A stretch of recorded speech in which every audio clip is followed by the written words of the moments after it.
التغيير كلمة ليها معاني وأفكار كتيرة ومختلفة، ولو هنتأمل فيها شوية هنلاقيها واحدة من أكبر الحاجات اللي بنحتاجها في حياتنا. إحنا أحيانا بنتعب من الروتين والملل وبنحلم بحاجة جديدة ومختلفة، وهنا بيبقى التغيير مهم جدا. لكن في الحقيقة التغيير مش حاجة سهلة، وعشان كده كتير مننا بيخافوا منه وبيخافوا من تجربته. لكن لو ركزنا شوية هنلاقي التغيير هو اللي بيخلينا نتطور. التغيير هو اللي بيخلينا نتقدم في حياتنا. ممكن نغير ونطور في نفسنا، وممكن نغير في البيئة اللي حوالينا ونحاول نحسنها. والتغيير مش بيحصل فجأة، التغيير عملية بتحتاج لوقت وجهد. التغيير ممكن يكون في أي مجال في حياتنا، ممكن يكون في العمل أو الدراسة أو العلاقات الشخصية. عشان كده مهم جدا إننا نكون مستعدين للتعليم والتكيف مع التغيير، ونكون مستعدين للخروج من منطقة الراحة ومواجهة التحديات. التغيير يا صديقي حاجة طبيعية في حياتنا، ولذا من علينا إننا نتعلم نتعايش معاه بشكل إيجابي، ونحاول على قد ما نقدر إننا نستفيد منه. ومع كل تغيير صغير بنعمله بنقدر نحقق تحسن حقيقي في حياتنا، ونقدر نبني مستقبل أفضل. أقول لك على حاجة يا صديقي، اركن الكلام ده على جنب وتعال نشوف الفيديو ونعرف إيه هي النظرية باختصار.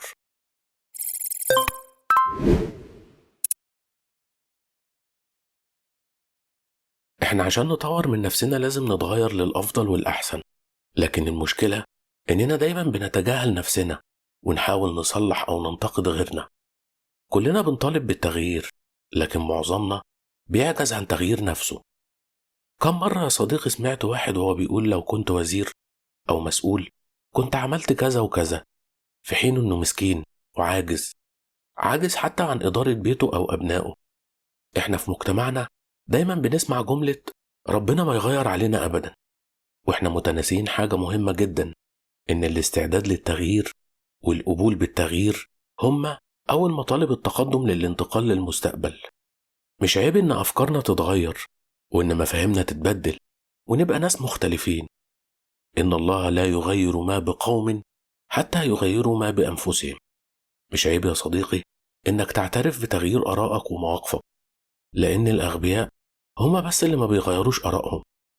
عشاق الموروثات بيتمسكوا بمواقفهم، في حين إن الناس اللي بيؤمنوا بالتغيير هما اللي بيقدروا يصنعوا لنفسهم تاريخ. حاول تتغير يا صديقي. لو جاتلك فرصة لتغيير طريقة شغلك اتغير. لو جاتلك فرصة عشان تغير نظام معين جوه شغلك اتغير. حتى لو جاتلك فرصة انك تغير كاريرك او شغلك نفسه اتغير. لو جاتلك فرصة تغير مكان سكنك لمكان تاني اتغير. اتغير يا صديقي وغير، لأن التغيير هو أول خطوة للتميز والنجاح. احنا في الفيديو ده يا جماعة بنتكلم عن التغيير مش عن التقدم. التقدم هو إننا نخطو خطوة في طريق موجود قبل كده، الكل يعرفه والكل راضي بيه والكل بيتقبله منك. لكن التغيير هو إننا نتخذ قرار شجاع، قرار جريء ينقلنا لطريق جديد، طريق مختلف أو مبتكر، طريق ما مشيش فيه كل الناس. وخد بالك يا صديقي إن مش كل الناس هتتقبل منك التغيير ده. التغيير يا جماعة هو أصل الإبداع والتميز، لأنه بيتطلب مننا إننا نتبنى طرق غير مسبوقة في التفكير والتنفيذ. فمن الطبيعي جدا إن كل اللي حواليك ما يوافقوش عليه، وده اللي بيخلي العظماء يسبقوا زمنهم. لأن التغيير ببساطة بينقلهم لمستقبل مجهول، بينقلهم من مجتمعاتهم اللي بتعشق الحاضر واللي بتتشبع من الماضي. التاريخ بأكمله يا جماعة عبارة عن مجموعة متغيرات عمرها أبدا ما بتنتظر المترددين. المتغيرات دي بيصنعها بس الناس الشجاعة، الناس الرائدة، وهنا بيقدروا يغيروا الأحداث. حتى الزمن نفسه يا جماعة ما هو إلا شعور وهمي مش موجود أصلا في قوانين الفيزياء، إحنا اللي بنحركه لما بنعمل فيه أي تغيير. فمثلا لو بصينا على قصة أصحاب الكهف، فالزمن بالنسبة لهم كان جامد ومتوقف، لأن مفيش حاجة اتغيرت في حياتهم على مدار 309 سنة.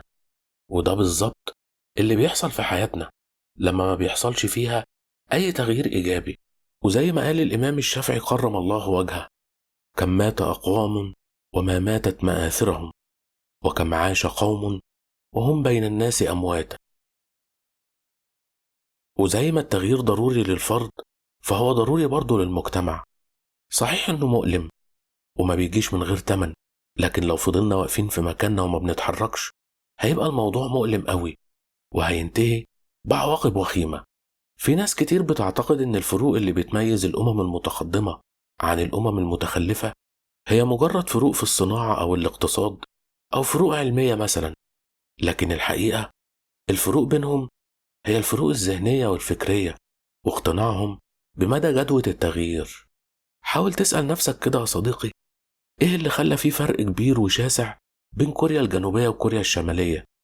حاول تسأل نفسك: إيه اللي خلى فيه فرق كبير بين الصين الماركسية قبل التمانينات وبين الصين الرأسمالية الموجودة حاليا؟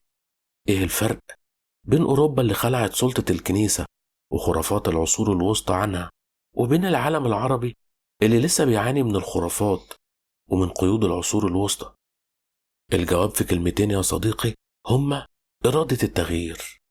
فكرة إننا نفضل في مكاننا يا جماعة من غير تغيير، فده ملهوش معنى غير الركود والتخلف والتأخر مهما كانت أمجاد الماضي عظيمة. وأكبر دليل على كلامي إن تاريخنا ما شفعلناش وحطنا في موازين التقدم. التغيير يا جماعة هو الاستثناء اللي بيتطلب إرادة قوية وشجاعة حقيقية ورغبة صادقة في إننا نسيب الماضي ونواكب المستقبل. وأكبر دليل على كلامي دول النمور الآسيوية اللي اتغيرت خلال جيل واحد بس، على عكس المجتمعات اللي تغييرها بيحتاج لأجيال كتير. وانت يا صديقي ممكن تتغير بين يوم وليلة لما تسمع صوت عقلك الداخلي اللي رافض تسمعه من سنين، لما تاخد قرار حاسم بتغيير أفكارك وتصرفاتك وآرائك وعلاقتك بالناس. المهم إن ده يحصل في الاتجاه الصحيح ويبقى فيه إضافة إيجابية ترتاح ليها. لازم تقف يا صديقي وقفة صادقة مع نفسك، وبعدها تاخد قرار شجاع ونهائي بخصوص وضعك الحاضر ووضعك اللي هتبقى عليه كمان 2-3 من دلوقتي. وخلي بالك، لو ما عملتش مراجعات دورية لحياتك أفكارك وآرائك هتتراجع بسبب الجمود والركود، مش بسبب الشيخوخة وتقدم السن. وعشان جهودك يا صديقي ما تتشتتش، حاول تغير نفسك الأول قبل ما تحاول تصلح المجتمع، لأن لو كل إنسان اهتم بتغيير نفسه أولا المجتمع كله هيتغير. وبدل ما نبقى يا صديقي مجتمع كله شغله الشاغل هو التنظير والنصايح والتشدق بالماضي وأحداثه، كن أنت التغيير الذي تريد رؤيته في العالم يا صديقي. كما قال الزعيم غاندي: كن كما قال ابن الرومي: البارحة كنت ذكيا أسعى لتغيير العالم، واليوم أصبحت حكيما أحاول تغيير نفسي. لحد هنا وحلو قوي. اركن بقى كل الكلام ده على جنب يا صديقي، وتعال أقولك عن نظرية باختصار. احنا لما نتخذ قرار بتغيير نفسنا أولا مش هنبقى محتاجين نغير العالم. صحيح ان التغيير مؤلم للفرد وللمجتمع، لكن الركود بيسبب التخلف والثبات وتكرار المشاكل القديمة. التغيير الفردي ممكن يحصل بين يوم وليلة، لكن التغيير الجماعي بيحتاج لأجيال وأجيال. هي دي الحكاية وهي دي النظرية باختصار. سلام عليكم.